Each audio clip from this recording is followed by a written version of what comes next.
Sahabat pembelajar, berjumpa kembali bersama Iman Desidiasa, belajar jadi guru dalam membahas materi pendidikan Pancasila dan kewarganegaraan. Pertemuan kita kali ini kita akan membahas materi kelas 7 bab 1, perumusan dan penetapan Pancasila sebagai dasar negara.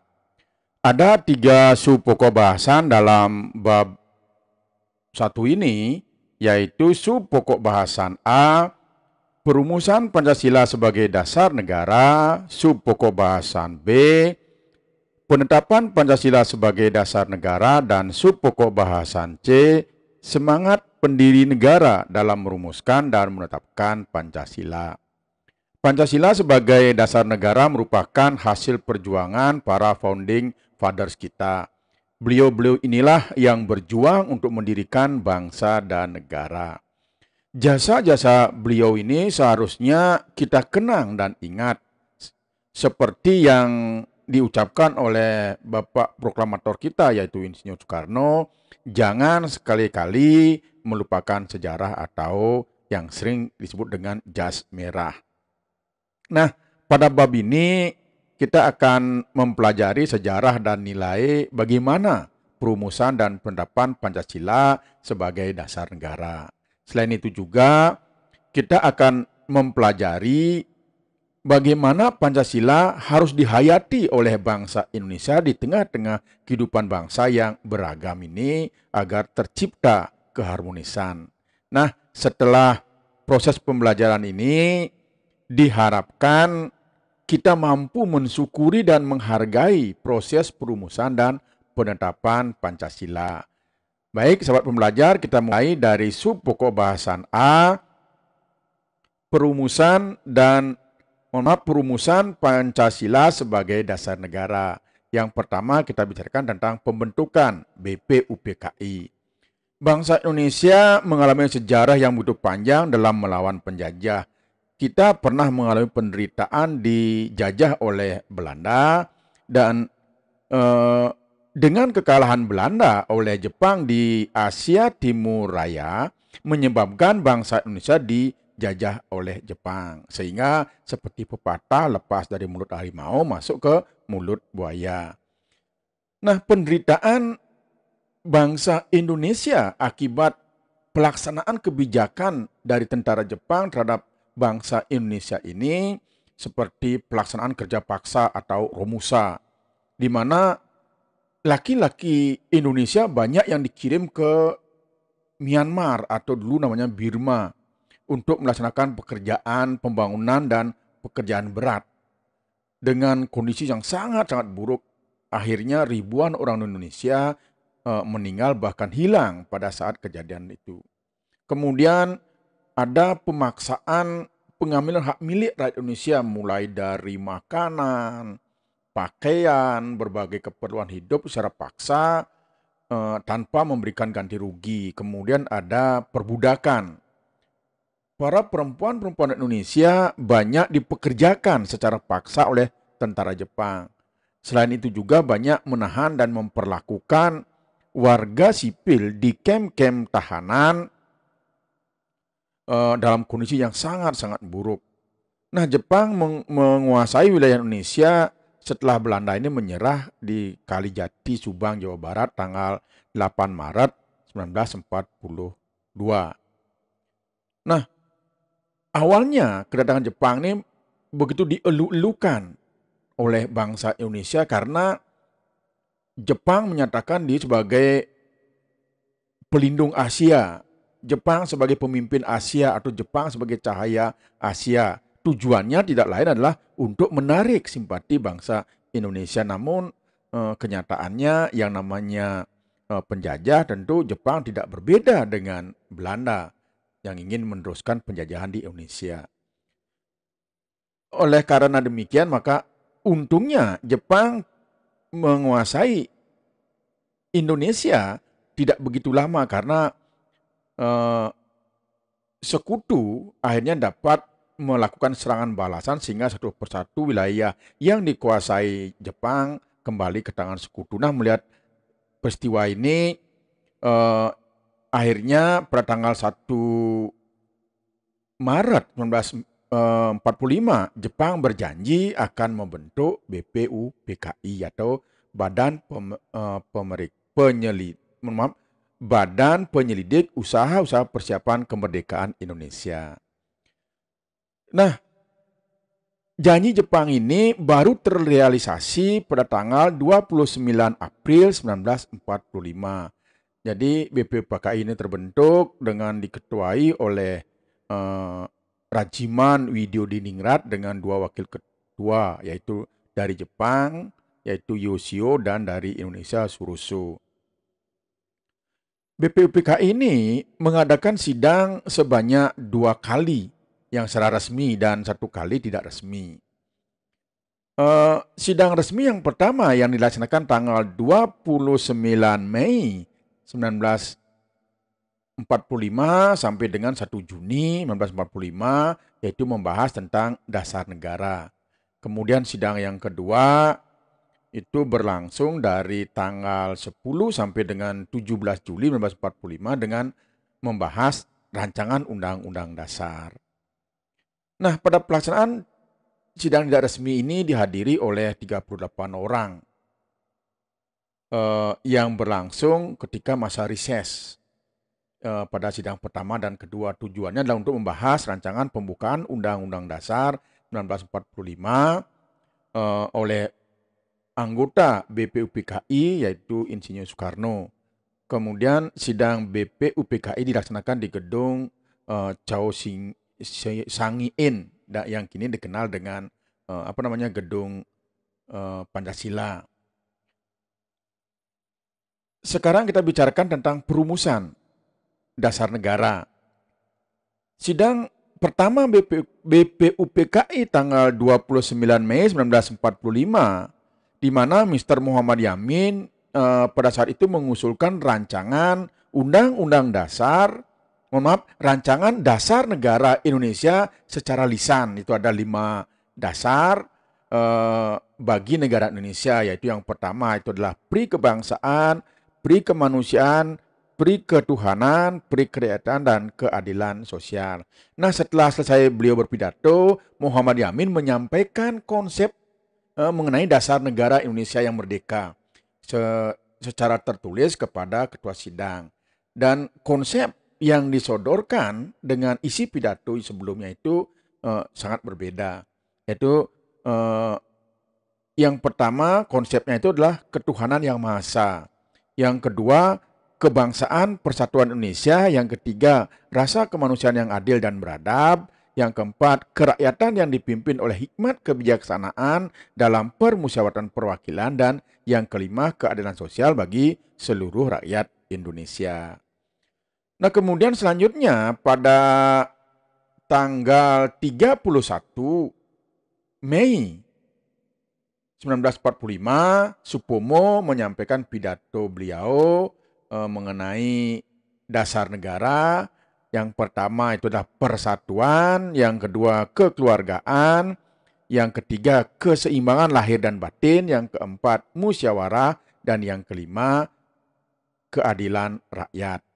Supomo juga menekankan bahwa negara Indonesia merdeka bukanlah negara yang mempersatukan dirinya dengan golongan terbesar dalam masyarakat dan tidak mempersatukan dirinya dengan golongan yang paling kuat atau golongan politik maupun ekonomi yang paling kuat. Akan tetapi mengatasi segala golongan dan segala paham perseorangan untuk mempersatukan diri dengan segala lapisan masyarakat. Nah, kemudian pada tanggal 1 Juni 1945, Insinyur Soekarno menyampaikan pidato tentang dasar negara Indonesia merdeka. Usulan beliau berbentuk filosofi Grundslag atau Weltanschauung. Filosofi Grundslag atau Weltanschauung ini adalah fundamental filsafat, pikiran, jiwa, hasrat yang sedalam-dalamnya, yang di atasnya didirikan Indonesia merdeka yang kekal dan abadi.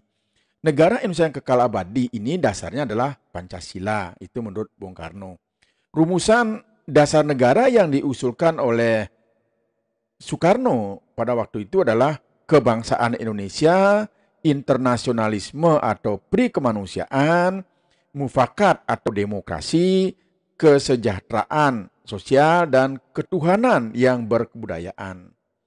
Insinyur Soekarno pada sidang itu menyampaikan bahwa kelima dasar negara itu bukan dinamakan panca dharma, karena dharma itu artinya adalah kewajiban. Atas petunjuk seorang teman beliau ahli bahasa, nah walaupun beliau tidak menyebutkan siapa nama teman beliau itu, tapi kemudian kalau tidak salah diketahui bernama Mr. Muhammad Yamin. Sehingga rumusan dasar negara tersebut dinamakan Pancasila, karena sila itu artinya asas atau dasar. Nah, di atas kelima dasar itulah mendirikan negara Indonesia yang kekal dan abadi.